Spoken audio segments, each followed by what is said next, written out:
It's up top, yeah.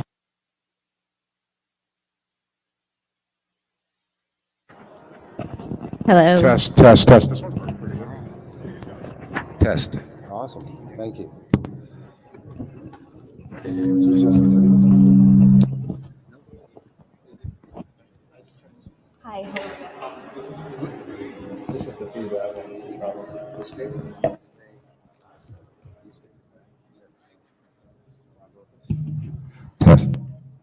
All right. Well, what a wonderful audience. Yes, I love it. Hey, would you just tell us when you're going to go live? We are? Oh. Hi, Mike. Good morning. Hi, Ken. Hi, Uzma. Hi, Ken. Hi, Erin. So we're here today to be talking about breaking the stigma and how in our respective roles we've dealt with stigma regarding cannabis in our professional and personal careers. We're representing the Connecticut Cannabis Small Business Alliance, which is a really great organization that ranges from small businesses to larger corporations, where we're looking to work together to make a more equitable cannabis market here in Connecticut. So looking for more artisanal products that might be derived from hemp that patients need to use as their medicine, and really stopping that from becoming illegal overnight, and a couple of other ventures. Mike, did you want to take over? Yeah, I think really the term stigma is we used to call it reefer madness. You know, we used to call it a number of different things. And I think when we legalized, everybody thought the war was over, and it's quite the opposite. The stigma is actually growing now more than it ever has been. It's just growing in a different fashion. At least it used to have one common theme of what cannabis was, or whether you were opposed or whether you were for it. Now it's hiding in these new terms of HHCs and these new terms of hiding within the term hemp and hiding within just a lot of different places. Can you tell the audience what an HHC is? So hydrocarbon. So realistically, when you convert this molecule, the wonderful thing about CBG, the very parent molecule, is that it converts into about 143 different things. And if I actually move a hydrocarbon around, you can make that times, the sixth power, quite frankly. And so what you're doing with an HHC is you're converting a CBD or CBG into a THC molecule, but one that's not normally found natively. And you're using chemicals to do that. You're using an unnatural process to go So is that when people hear about synthetic hemp-derived THC, is that what you're referring to? Absolutely. I think that's a really great clarification for people who are watching. And I think the synthetic has one other possible fold to it. We argue with the National Institute of Chemical Engineers all the time, because you can grow these trichomes on yeast. You can take a bed of yeast, you can introduce the trichome, and it will continue to grow. The trichome is a natural defense of the plant to protect itself from bugs or from other critters. And the reality is it's poisonous to them, but it's not poisonous to us. So because I can grow this on yeast, I don't even need the plant anymore. In fact, I can grow it on yeast and then I can convert it into another molecule. And that's really what's happening. And from an engineering perspective, it's brilliant, because an engineer doesn't want the risk of the plant. An engineer doesn't want the risk of drying and curing. An engineer doesn't want an engineer doesn't want all of that risk. That's the point of engineering. And the reality is that overall, it's a brilliant idea, but it's completely synthetic and unnatural. And we have to remember that if something is synthetic and it needs to be studied for years with its possible impact to the body, just because I can make a new molecule doesn't mean it's going to be okay to the human body. We're okay with what's in cannabis because it's always existed. And it's natural. So that really takes away when people are looking for natural plant medicine and then they're surprised to find out that they're actually taking something synthetic. That's not really fair to the consumer. 100%. Yeah. And that's so the level of synthetic, and back to our point, the stigma that is now forming, it has all new faces, and educating people on what these things are, and really, none of us want GMO. We don't want things that have been genetically modified. We don't want food. We don't want anything within our normal diets to be GMO'd. And so that's what we're talking about, GMOing our cannabinoid. And that's what a synthetic is. It's a genetically modified, whether it's with chemical or whether it's at the genetic or the physical genome itself. So Anyway, sorry, Ken, we went pretty deep there. Absolutely insightful. I love it. And we were actually joined by our other board member. Hello, everyone. Nice to meet you. I'm Kristin Souza, fashionably late today. Welcome, Kristin. Thank you. So the stigma, Ken.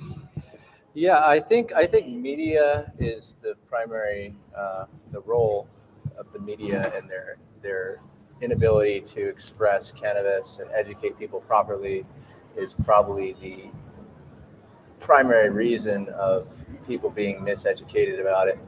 And I think more resources need to go into education to lessen the stigma. And I think that without resources, the state should absolutely form some sort of way to break that stigma. And I think we did a great job when we presented that bill, inserting some language regarding that. Yeah. So. Yeah, there needs to be some type of uniform cannabis education. I mean, I think really starting at like the college level, like anatomy and physiology classes, I mean, the students are studying it in neuroscience and that type of research, but really not for healthcare providers. I wanted to share a story, if I may, Kristin, or did you want to take? Okay, about when I did a continuing education seminar for physicians at a convention in Dallas, and there was probably about 75 physicians in the audience, and it was I had 20 minutes cannabinoids in medicine. So it was quite the challenge, and I really wanted to get out as much information as I could. And I would say, literally, as I was looking out into the audience, and once I started sharing case studies and successful case studies, I could see like the doctors going to like cognitive dissonance, like the fury that they were feeling. So it was like 20 to 30% of them were shaking their heads yes, and were like, yes, this is awesome. And everybody else was like, just please stop talking. I had an addiction psychiatrist yell at me in my face saying there's no such thing as medical cannabis. And I'm just thinking like, what, but this is what I do every day. Like don't try to gaslight me, right? So it was just so much emotion that they had. And then even the questions that I got in my question and answer were basically like, how can you speak like this? And I had one patient who used cannabis and, then they go right into cannabis-induced psychosis, but then failing to mention that they might be on a whole slew of different pharmaceuticals. So really, really challenging. I mean, I even had a gastroenterologist yell at me and tell me that there is no way I could get a clear colonoscopy with a patient. And I said, I understand, like, can I have your email? I'll be happy to send you the results from their doctor. And he said, absolutely not. So a lot of, some people are just not open to hearing it. They feel it's a threat to how they practice medicine. And I think until we can present the education also with how it's going to help their practice as a business and being more relatable to their patients, because patients are all asking about cannabis, until we can kind of solve that little bit of a hurdle, I think it's still going to be really, really hard to reach out and get some of these doctors and physicians to understand. That being said, there's a whole group of providers that want to know so much about cannabis and about cannabis as medicine. So that's our role here, right? Is to get into these groups so we can educate them properly. That was a really good story, and I'm glad you shared that because I think, we live in this world where we understand all of that, but the average person is going to say, my gastroenterologist said no, my neurologist said no, and so then it seems like you're not part of medicine, when in fact we're bringing you plant-based medicine that's not going to have the same side effects. So it's tremendously important. And like you said, that education starting at the college level, even younger, age-appropriate education around it, right? We don't wait until our kids are in college to teach them that an Advil is going to help your headache. So again, like it's medicine and age-appropriate education so that it's not sprung on someone when they're, our age, and it's the first time you're ever learning that cannabinoids might help you. Yeah, so there's a lot of things being said, right? The EDU is the direct route to talking to the doctors at a different level. If the EDU isn't studying it, if the colleges aren't studying this and bringing it into true academia, then it's always going to stay grassroots, which most of the education that they're actually teaching comes from grassroots right now, right? Because botany is botany, chemistry is chemistry. At the end of the day, a molecule is made up of very specific components, and a lot of them are common across multiple. So at the end of the day, it's all standardized, all of it. And the reality is the medical field, there's 143 different cannabinoids in this plant, right? So we're now talking about, we only know of 37 definitively, maybe what they can do. So from a medical perspective, you can't sign off on something that you don't know what 75% of the potential makeup is. And the truth is that these are such small, tiny little blips. There's such small particles within the total makeup. But I understand the resistance from a medical arena, because it's not, we're bringing that holistic nature into it, right? Which also comes with a lot of belief, and science is about belief. Science is about the data, right? And so I get it. We're talking now about a quote unquote religious war between science and religion, right? The reality is though, we do know what these things are doing. UConn started the very first courses. UConn has been studying this since 2015. Dr. Berkowitz and Professor DeBacco, and then Eastern comes into the picture. And they're not just studying it from a botany perspective, from a plant-based perspective. They're studying from the physiology, talking about what you guys were just talking about a minute ago. Studying mice, what organs, what cells are actually absorbing these cannabinoids at what size, 40 nanometers, 50 nanometers, whatever size they pass through that membrane. We're getting real science, and we're understanding that there's blockers for your receptors, and there's things will clean those receptors out. And so this is why it has to go to EDU, and this has to break the stigma. Because no matter what, without this data, without this information and this knowledge share, like the research symposiums that are coming from both of those organizations, we would utterly end up falling flat, and it becomes grassroots. Oh, my buddy Billy said this, or my friend Jill said that, and it's got to be provable. Absolutely. And I think AI also could be. Yeah. AI could be also enhancing people. EDU should be harnessing that ability as well and offering that to their students rather than holding it away. The Connecticut Cannabis Small Business Alliance has created numerous cannabis-based AI tools to further every business, to further every student, to further every individual.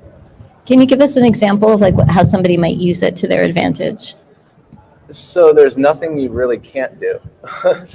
You could take a picture of your plant and ask what's wrong with it, and get a complete diagnosis of what you should do to bring it back to life. That's pretty cool. Yeah, you can ask any regulation question, any fee structure, anything. Yeah, you kind of did that for us, right? So with the bill for our team, for our group, our organization, we had to educate 18 people, I think, total within our group right off the rip. Not to mention our members, but we had to educate the board on what the new bill was. We had to collaborate on our own opinions and give our own feedback with that many people. And without the AI platform, we would never have been able to feed the information back in and then come up with an appropriate bill that represented the voice of, you were dealing with patient advocacy. I was dealing from a farmer perspective. You were speaking from a store owner perspective. You were additionally speaking for, we had voices from every portion of the vertical. So the AI gave us a tool to kind of collaborate effectively and efficiently with all of our own ideas and our own inputs, and then ask it questions on how did the bill change for the extraction company? So I totally agree with you. And I think for me, AI became something that when I first learned about it, I was afraid if it learned my information, then it would become smarter than I was, which it already was, of course. But the only thing we have is our own knowledge. And the minute it feeds my knowledge from me, does it make me up? So I guess I had that whole technology, The resistance. Yeah. Stigma. I had that whole stigma. I think I'm it's a still perfect struggling definition. with that. Yeah. Yeah. But you broke that stigma for us in that space. And I think in turn, it helped us to really yield a different result in the stigma of what people understood in that bill. Very cool. And I would encourage everybody to go to our website and use those tools, become a member, and it will change your life. There's no doubt about it. So the Connecticut Cannabis Small Business Alliance. You can go to ctcannabisalliance.org. And that's, CCSBA, the Connecticut Cannabis Small Business Alliance. Yep. Kristin, being a store owner, I bet you get a lot of people who are very curious and maybe have never really, that could be their first place to ever ask a question about CBD or about cannabis. Can you share any stories from your experiences with us today? Yeah. So, when I was just saying before that there are a lot of times where folks will be our age and that's their first exposure to whether it being CBD or cannabis. I owned what I deemed kind of a feminine forward CBD wellness boutique. So for lack of a better word, it had like a little bit of a feminine flair to it. And I tended to attract customers that were maybe 60 plus, really just dipping their toe into holistic therapies and did not know a lot about cannabis or CBD in general. So I think, full on with the education and the stigma and all of that, I've never presented myself as a medical professional. I'm an expert in what I know. But I think it's really important not only using like AI tools, but also having a network of professionals like yourself, like Michael. I've picked both of your brains on things because a very important part is maintaining that credibility. Don't talk about things you don't understand, right? And so I'll preface that with, I know enough to be dangerous. I know enough to set you off in the right direction. Here are some great resources. But that's a big part of education, right? Like, an elementary school teacher isn't going to be able to talk about the same things in the same way as perhaps a professor dedicated to that topic. So one thing I always said is there's no question that's too simple. There's no question that's stupid. In fact, I might not know the answer. It's very likely I won't know the answer. But I will say that in my experience, sometimes when you go in with someone that's got a ton of knowledge, just because they're tremendously knowledgeable doesn't necessarily mean that they're really great at relaying that information in a way that's easy to digest. So you sometimes see someone trying to explain something and the person on the receiving end of it, their eyes are glossing over. So I do think there's a big part in not only educating, but educating in small snippets so that the person just doesn't feel overwhelmed by words and terminology and science that's too much for them. Now, whereas I know the basics, right? I'm trying to understand the science and the more like, deeper dive topics as far as cannabis therapies and medicinal uses. So that was a very long-winded way of saying in my store, I got people that were just dipping their toes in, and then I would encourage them to talk to the folks that knew more than me, whether it was about home grow, whether it was about medicinal applications, whether it was about the ratios in their CBD and the difference between synthetic and non. So, it's really important to not only seek out people that you like their voices, but also who they're listening to, because it's, I don't really love trickle-down theory, but the trickle-down of education is really great. So. Now that's actually what makes the CCSBA such a powerful group, right? We have a diverse group of people in that we have everything from textiles to the medical realm and the farmers, and so no matter what point your knowledge is, there's someone to kind of match with that. And in fact, there's an AI tool if you feel insecure and don't want to ask a question that you can tap in to ask. And this is how we break the stigma. This right here is how we break the stigma, because the stigma is real that we deal with, right? With the grow facility that I fought for up in Massachusetts for 3 years, I had people literally testifying that a bird was going to eat a bud in our open field, poop out a seed, their child might eat the seed and die. Wow. I had people that were saying their dog would walk by our greenhouse, smell the terpenes and die. It is insane, the level and depth of what you deal with. And you have to forgive people for not understanding. They have formed something that's deep in their heart for a reason. It's our job to kind of get them a message of, no, that's not at all how it works. In fact, the seed of this plant is called a heart, and it's higher in protein than any other nut that actually exists. And your child would actually get a benefit from that, less the poop that might be left over from the bird, theoretically, I guess. But at the end of the day, that's where we get an opportunity to break that stigma. Right. But man, it's hard to not be offended by it. Just really, I just reflect back to the decades of propaganda, and it's such a unique plant because there's centuries of documented medicinal use, but then there's just a couple of decades of propaganda and misinformation. And with all of the studies that are coming out about cannabinoids, it's really showing that so much of that propaganda, the opposite is true. They said that cannabis will kill your brain cells, but now it's being linked to neuroplasticity and neurogenesis. They tell you that, it's going to affect, your sperm count, but it really balances your hormones. So really, it's nice to have the science to prove it. But I've had people just tell me straight up that I'm from that generation and I'm never going to be able to accept this as anything other than being an illegal, illicit drug.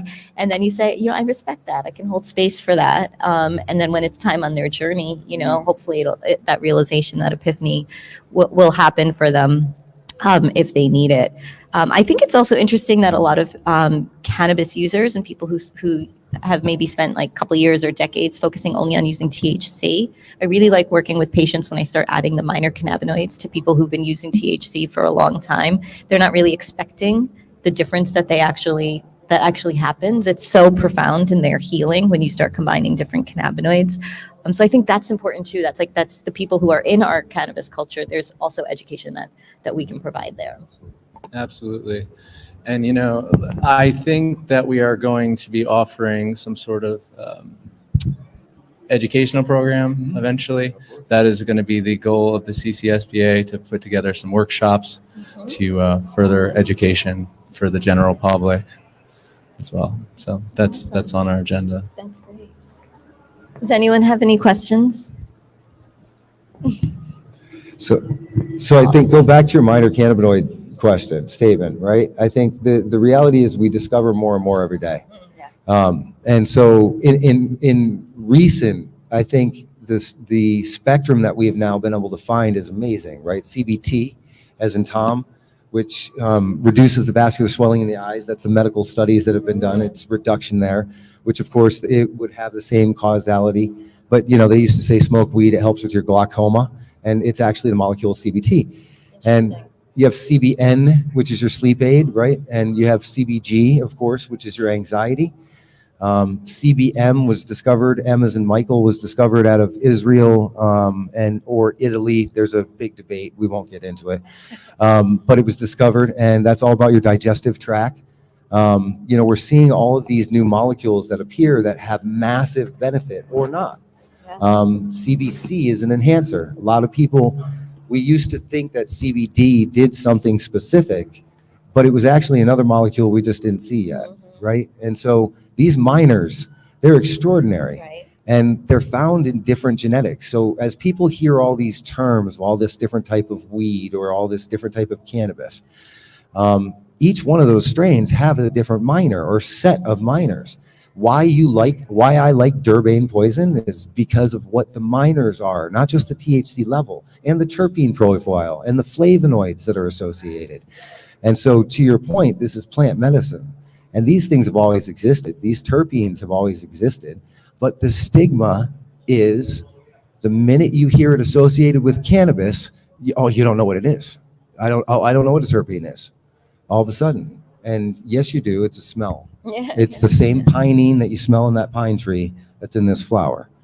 And so I think, again, it's that stigma around.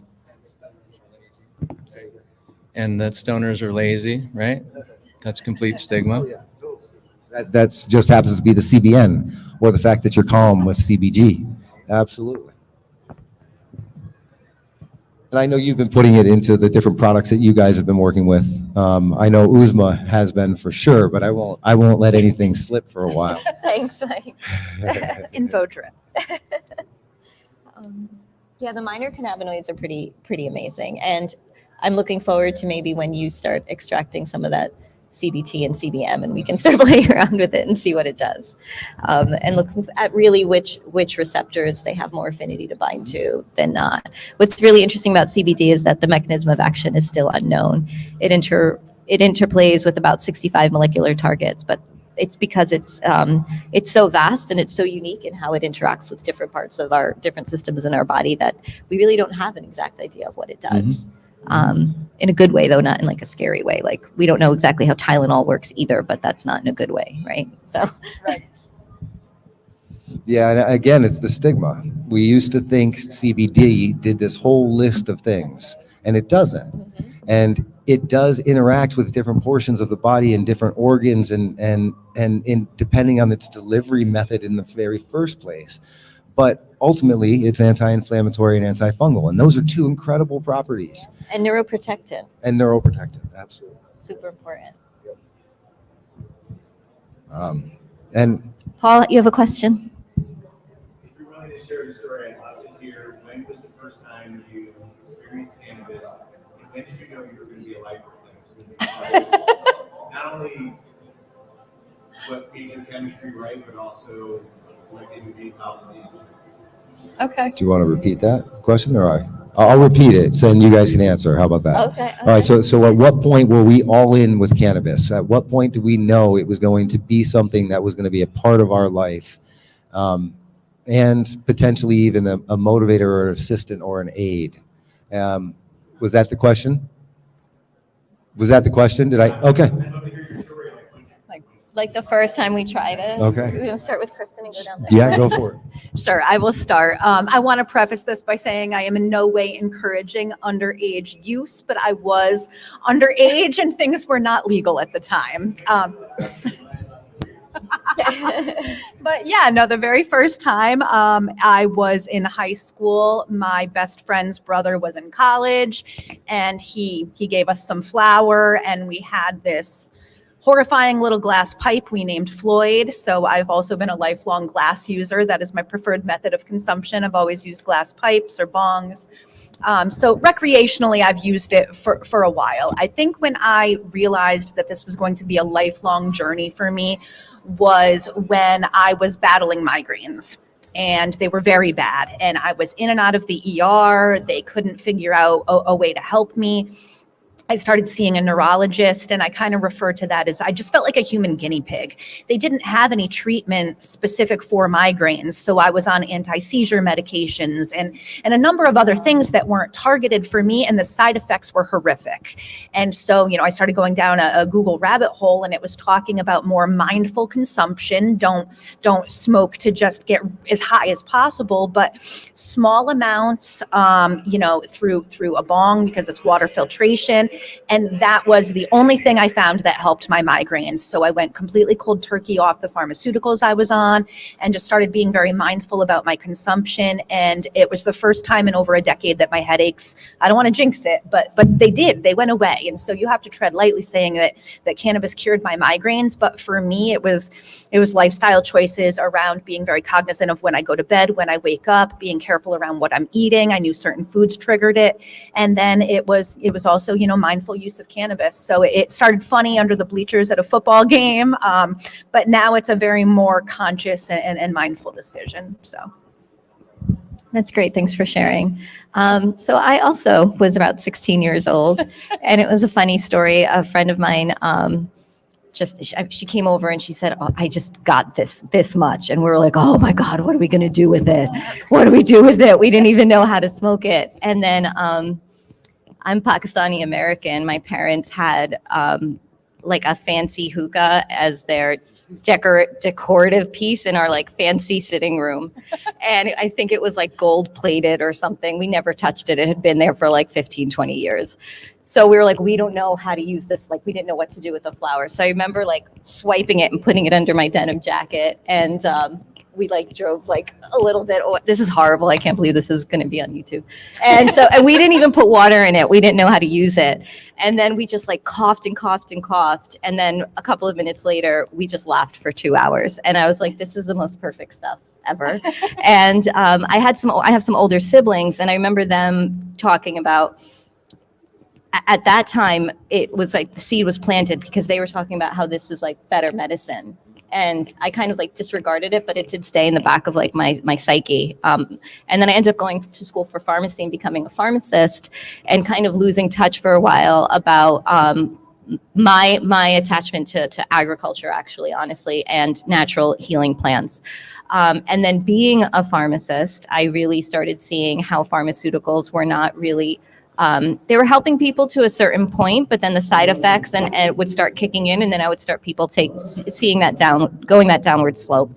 And especially during the opioid epidemic, I was working at a 24-hour Walgreens in Bridgeport, and what I saw there between what would just honestly just happen to regular people with that first prescription, what was happening to healthcare providers with the fraud that they started getting involved with the DEA coming in and doing investigations for these, it just became a really big letdown. Like, I was complicit in this whole situation. So when I joined a dispensary called the Compassionate Care Center in Bethel in 2015 as their dispensary pharmacist, and really learning from patients who had made it their lifestyle to use cannabis as their medicine, and then doing the scientific research and learning from what they were saying in the medications and the ratios that we have in the Connecticut market, and really trying to heal their symptoms and getting their lab work, improved. And like we were talking about earlier, getting them clear colonoscopies, and then at the same time using it for myself, for my own personal healing journey, and really getting an idea of how to explain to people how different cannabinoids make them feel. Talking about the stigma, I think there's a lot of healing with cannabis is an abstract place. So if you're struggling with migraines, you're struggling with a lot of anxiety, intrusive thoughts, repetitive negative self-criticism, when you use THC, it gives you a lot. It gives you a lot of feelings and euphoria. But when you use something like CBD or even CBG, it really quiets that down and takes it away and creates this abstract space where you have to kind of have an expectation to really explore it and then understand how it's helping you. So I would have so many people coming in and say, oh, I tried CBD, it didn't do anything for me. So it's all about dose and it's all about consistency. So then you give them a 10-day supply, maybe they're taking 40 to 80 milligrams a day, and then they come back and they're like, wow, by the 4th or 5th day, I cannot believe how well I could walk. I can't believe how well I could get out of bed in the morning. My back isn't bothering me all the time. But again, it's not making you high and happy and like disoriented. It's taking a lot away. And that I think takes a lot of counseling to really, so people can understand and welcome that feeling and realize that it's working. Oh, that's awesome. I don't know if I can really follow all that, but I mean, I can't, that was great. So for mine's kind of simple. I was a troubled kid. My dad died when I was real young. So I carried a lot of energy, a lot of hate. And unfortunately, at that age, it didn't channel very well. And so I was hardcore ADHD. I was diagnosed with everything you could ever be diagnosed with as a child. I was on Ritalin. There was points in my life where I was on Thorazine. And I was completely droned out from the entire world and disconnected and isolated. And cannabis was the thing that allowed me to find a calm normality, yet take that same ADHD and apply it to, at the time I went from basically literally being in special needs to flipping the entire script. And so I had a single teacher, Miss McMahon, who put me in front of a TSR 80. And because it was a green screen, my eyes didn't flip the words. And so my dyslexia, I was able to train my dyslexia. And I ended up falling in love with computers. And this is TSR 80 days. This is way back when. And that really became the foundation for a lot of what became my career eventually in the technology world. And so for me, it gave me the ability to go from special needs to the opposite end of the spectrum, where suddenly I was seen as somebody who has some special talent. And what happened is I lost faith in people's judgment real quick, because the same people are saying the different things about it. But what I found was an herbal medicine that didn't drone me out from the world and disconnect me from the things that were important, just to be socially a part of the world. Yeah. And it also enabled me to find a brilliance in myself and be spinning with my ADD in that area and apply it to my art at the time, right? So yeah, it was my key to that. Do you feel like it helped quiet down some of the rage that you had been feeling? That the rage was, yeah. So like the rage calmed down, the thoughts calmed down, and you were able to kind of be you without all of the experiences of your life. Completely. But the rage really is based off of my insecurities at the time anyway. So it also helped me to feel less insecure, more plausible to life, more plausible to humanity, more plausible to having some kind of future, and not so much of a disappointment. So my rage, I think, was really a culmination of so many of those things. Yeah, absolutely. Yeah. Fear of the unknown and Absolutely. then anger about the past, for sure. And what's interesting about cannabis as medicine that separates it from pharmaceuticals is that it can treat the emotional component of a lot of chronic illness. So if you look at something like depression, which is of course associated with inflammation and also the health of your microbiome, your intestinal flora, cannabinoids are, of course, very strong anti-inflammatories, but they also not just affect our mood in if we're happy or if we're sad or if we're angry or not, but it's also been studied that it helps our confidence, regret, guilt. So a lot more of that emotional consciousness connection, which is so lacking with Western medicine. And that's why I like to work with patients, doing that emotional counseling also, because then all of a sudden when your feelings aren't going haywire, you can kind of look inside of yourself and it's a little bit more organized, a little bit more calm, and feels a little bit more easy to handle. Whereas without cannabis, right, it's like a tick. Sometimes we feel like a ticking time bomb. We don't even want to go near it. So allowing that space for you to kind of vibrate at a different frequency and be able to do that soulful, challenging work, so you can really grow as a person, as an individual, without all of those symptoms. That's what I think one of the many things that makes cannabis so special. Yeah. Well, let me just start with me. So my story is a little bit rougher. I got basically kidnapped into a child teen program for trying marijuana and getting expelled from high school, and that I had to wait till like 18 to check myself out of that, and we weren't even allowed to like look out the windows or anything like that. I'm so sorry that happened. Yeah, and they got shut down by the state. I don't know how that was legal at the time, but literally they came in at like 3 a.m. with 3 masked men, and like somehow we're legally allowed to do that. But yeah, when I got out, I did struggle with a lot of depression and anxiety and things like that. And I went back to cannabis, and I realized it made me feel normal. So ever since then, I just kind of have just been following my heart as to what is making me feel normal. So yeah, that's pretty much it. I know we got about 5 more minutes. Okay.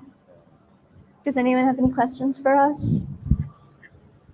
Any curiosities? Well, go back to the stigma then of each one of the different areas that we just spoke about, right? So for me, at the time, cannabis would never have been acceptable for me at my age to use. Mm-hmm. And I'll just leave that as a mystery of what age that was. But the reality is it never would have been acceptable. However, it was acceptable to give me Thorazine because they didn't understand what was going on for me, right? And that's ludicrous. And Ritalin itself, it literally stole every bit of my thinking, every bit of my placement. It didn't curb my energy. It just shut me down. And so the stigma should be upon, and I don't want to knock anybody who's making decisions, because I was a mess. And how my mom handled me, I will never know. God bless the angel. But people make decisions, so I'm not passing judgment. But hell no, we should definitely be using a CBG combination with a CBD combination. And if you really got sleep issues, bring in that CBN. Mm-hmm. But there are alternatives, and I think for me, this plant gives us alternatives. And so that's the stigma that needs to get shattered, right? So I don't know, for you guys, your stigmas. Well, I was going to say it's interesting because, as you were saying, giving a lot of these prescription medications to children has become very normal and not questioned.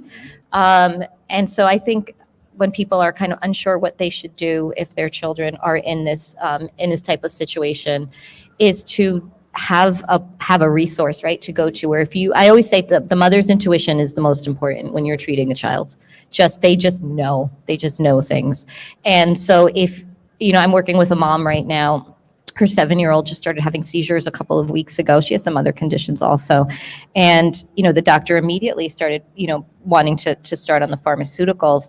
And she was like, I know I can do something else. I know I can do something else. And then when she told her doctor that she was starting CBD with me, the doctor said, no, let me give you Epidiolex. And then the mom read the ingredients. She said there's sucralose and dextrose and all this. I don't want that in my daughter, so I'm going to stick to this organic CBD. And she's doing great. She's seizure free. She was seizure free for 3 days last week. That's amazing. Yeah, it's amazing. She's going to go back to school next week. So it's remarkable when you see how people can return to school or to the workforce, or being a great mom, or being a great dad, or being a great spouse. So that I think is really incredible. So the stigma is like in reverse, right? So you have stigma for plant medicine, but then the pharmaceuticals are so widely accepted and widely used, and people kind of just accept the side effects for what they are. And that, I think, is a disservice to ourselves and to our loved ones, where we don't think we can ask those questions to our doctors and get alternatives and really get the health and healing that we want for our loved ones. So definitely letting people know that these relief from these conditions is possible without the nasty side effects. I really loved that story, and not to little comic relief, I guess, but we all watch the commercials on TV, the pharmaceutical commercials where towards the end it's like may cause, and then the list of side effects are so astoundingly bizarre, often side effects that are in direct match with the reason you're taking the medication. It makes absolutely no sense. And like you said, to some degree, we just almost white noise it, and you're like, oh, okay, well, we'll just take that. What on earth? I mean, even something as simple as a birth control, we've got half women, half men in here. So y'all can feel me on this one, right? But the side effects on the back of that package are astounding to me. And there are some medications, right, you can't use cannabis for, but yeah, it's just so interesting to me that there are no known side effects to cannabis aside from maybe increased appetite and sleepiness. I mean, for the most part, right? I'm oversimplifying it, but nothing that's going to be so astounding that you'll have to go to the ER and have more medication to fix it. So with that stigma, and I guess I'll just kind of segue it in, as an entity, as the Connecticut Cannabis Alliance, we wanted to provide education for legislators, but also to the average consumer, or maybe folks that aren't even yet consumers, because we're almost a spectrum going up the row here as far as what we can educate on and breaking that stigma. And that's not just fluffy terminology. It's really, really important to just get someone comfortable talking about it is the first step. And then it's getting into the science and the medicine, but just feeling comfortable saying the word. I mean, walking in here, I walked past a couple of women, and she saw the sign on the floor that said Cannabis Expo and started giggling. And just seeing a sign about cannabis in Mohegan made them kind of giggle and tee-hee. And I'm like, you should check it out. It's going to be great. Like as I walked by, but little things like that are more impactful than we realize, I think. So that was great. Yeah. Absolutely. And if you want to learn anything more about the Connecticut Cannabis Small Business Alliance, you can go to ctcannabisalliance.org. And thank you for listening to us today. And we have a booth. Do you know our booth number? So definitely stop by and say hi to us at our booth. 304. Is it 304? Yep. So Okay. swing by and see us at booth 304. And We're thank all- you, everyone. Absolutely. And we're always available, and you can reach us through CCSBA at any point. I would love for people who have given their own, but you can find us all right there. So it's a great single point of contact. All right. Thank you. Thank you. Everyone.